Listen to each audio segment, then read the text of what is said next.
রমজানে কখন দোয়া করলে দোয়া কবুল হয়? রমজানে দোয়া কখন কবুল হয়? প্রথমত, রোজাদার ব্যক্তির সারাদিনই দোয়া কবুল হয়। নবী করিম সাল্লাল্লাহু আলাইহি সাল্লাম বলেছেন যে রোজাদার ব্যক্তির রোজা কবুল হয়, দোয়া কবুল হয় হাত্তা ইফতিরা, সে ইফতার করার আগ পর্যন্ত। কোন কোন হাদিসে আসছে হিনা ইফতির, ইফতারের সময়টাতে দোয়া কবুল হয়। তাহলে রোজাদার সারাদিনই তার দোয়া কবুল হয়। আপনি রোজা অবস্থাতে, সিয়ামরত অবস্থাতে, অফিসে আদালতে, কাজে কর্মে, মা বোনরা রান্না বাড়ায়, যে যেখানে থাকেন না কেন, ওই ফাঁকে ফাঁকে আপনি দোয়া চালাই দিবেন। এবং দোয়ার জন্য অজুও জরুরি না, বিনা অজুতেও দোয়া করতে পারেন, যদি অজু করে করলে উত্তম। আর দুই হাত তুলে করতে পারছেন না, কাজ করছেন, মনে মনে আল্লাহর সাথে কথা বলছেন, এটাই দোয়া, মুনাজাত চলতে থাকবে। সারাদিনই রোজাদার ব্যক্তির রোজা অবস্থা দোয়া কবুল হয়। বিশেষ করে ইফতারের আগ মুহূর্তে দোয়া কবুল হয় স্পেশালি। আর ভোর রাত, সেটা তো দোয়া কবুলের সময়, সাহারির সময়টা। তাহলে সারাদিন, ইফতারের আগে এবং সাহারির সময়, 3 সময় রমজান মাসে দোয়ার জন্য বিশেষভাবে যত্নশীল থাকবো। এরপরে প্রশ্ন হলো, রমজানে গুনাহ মাফের জন্য কোন দামি আমল ও দোয়া আছে কিনা, কিভাবে ক্ষমা পেতে পারি দয়া করে জানাবেন। রমজানে গুনাহ মাফের জন্য আল্লাহ তাআলার কাছে তওবা এবং ইস্তিগফারের কোনো বিকল্প নাই। তওবা ইস্তিগফারই হলো গুনাহ মাফের প্রধানতম মাধ্যম।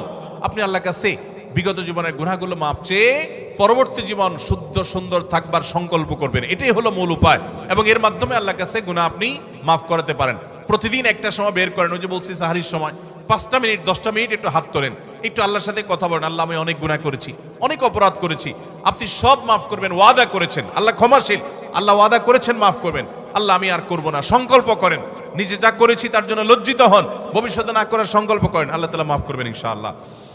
তারাবির নামাজের নিয়ত কিভাবে করব? তারাবির নামাজের নিয়ত কিভাবে করবেন? কারণ মুখস্থ আছে তারাবির নিয়ত? নামাইতুয়ান বলেন, কার মুখস্থ আছে? একজন বলেন অন্তত। তারাবির নিয়ত কে বলতে পারবে? বলেন বলেন ভাই।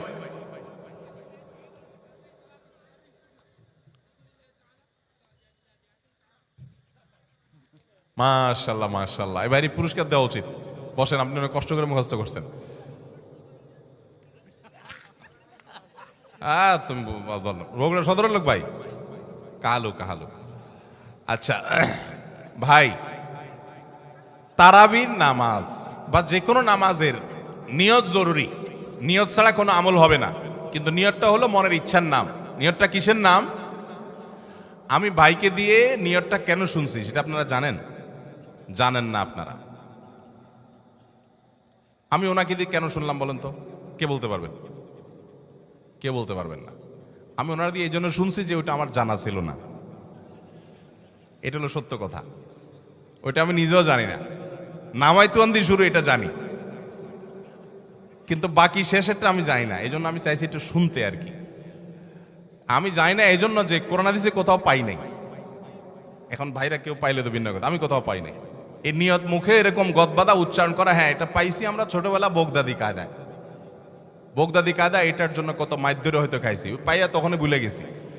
এটা পরবর্তীতে কোরআন হাদিসে যেহেতু পাই নাই, এই জন্য আর আমরা ওটা মুখস্থ করি নাই। ভাইরা আমার, নামাজের জন্য এরকম নামাইতুয়ান, এরকম গদবাদা যে দোয়া আমরা শিখেছি, এগুলোর কোনোটি কোরআন বা সুন্নাহর কোথাও আমরা নিয়ত করব মন থেকে যে আমি তারাবির নামাজ পড়ছি, বাস এটা আমার ইন্টেনশন আছে, নিয়ত আছে, মনে আছে, এটাই যথেষ্ট।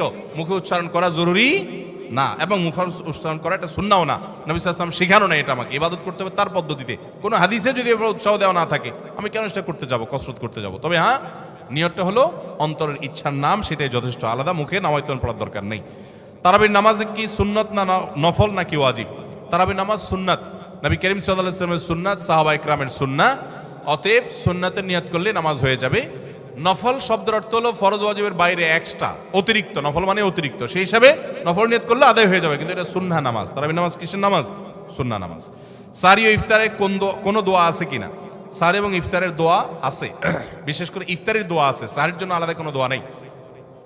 ইফতারের দোয়া হলো বিসমিল্লাহ বলে ইফতার শুরু করবেন, আর ইফতার করার পরে দোয়া করবেন যাহাবাজ জামা ওয়াবতাল্লাতিল উরুক ওয়া সাবাতাল আজরু ইনশাআল্লাহ।